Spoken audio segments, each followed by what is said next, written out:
नमस्कार, आप देख रहे हैं सी न्यूज और मैं हूं ज्योति अरोड़ा। आइए नजर डालते हैं इस वक्त के न्यूज बुलेटिन पर। बरहन नव निर्वाचन पंचायत भवनों में अब सजने लगा है पंचायती राज दरबार।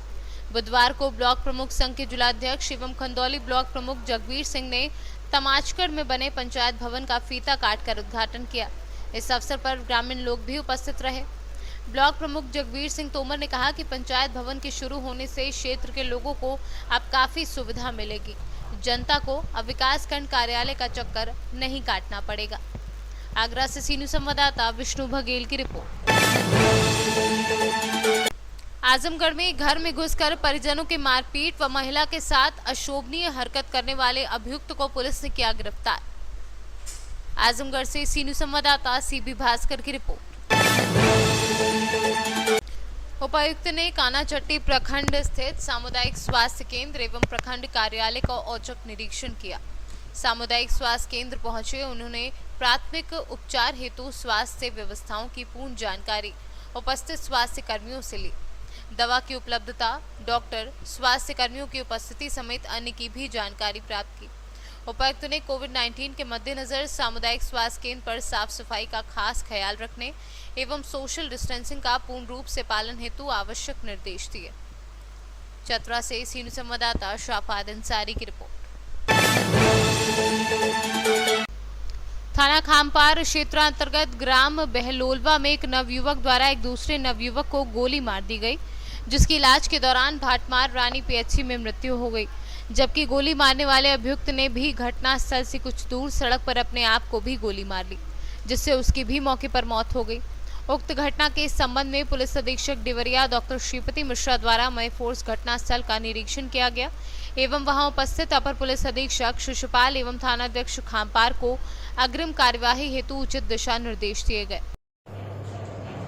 आज थाना खामपार में ये सूचना प्राप्त हुई कि एक अभियुक्त ने एक दूसरे नवयुवक को गोली मार दी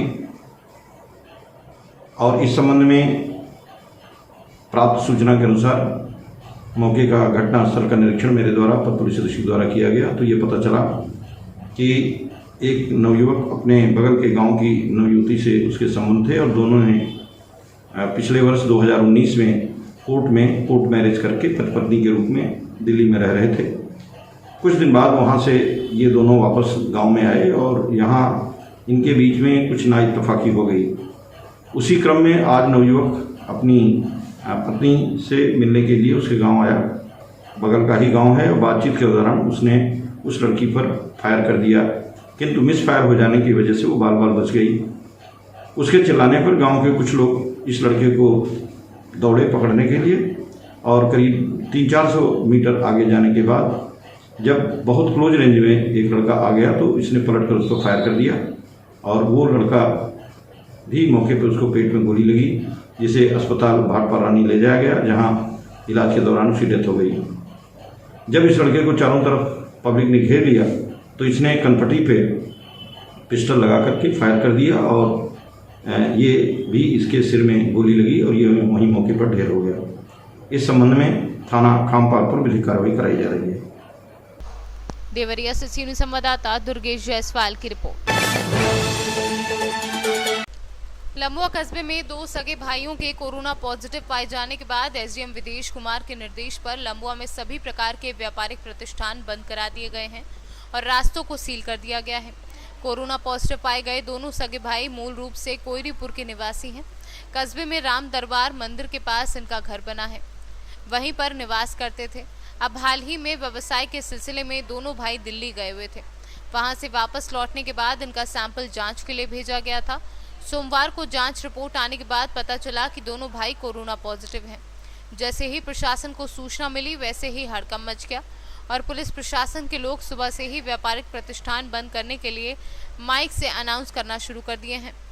रिपोर्ट आने के बाद दोनों भाइयों को फरीदपुर सुल्तानपुर आइसोलेशन वार्ड में भर्ती कराया गया है और उनके परिवार वालों को सुल्तानपुर ले जाकर उनका सैंपल जांच के लिए भेजा गया है और पूरे कस्बे को कंटेनमेंट जोन घोषित किया गया है। सुल्तानपुर से सीनियर संवाददाता वाजिद हुसैन के साथ इमरान इदरीसी की रिपोर्ट। इस वक्त के न्यूज बुलेटिन में फिलहाल इतना ही। देश और दुनिया की तमाम बड़ी खबरों के लिए आप देखते रहिए सी न्यूज, हर खबर आपके साथ, आपके हाथ।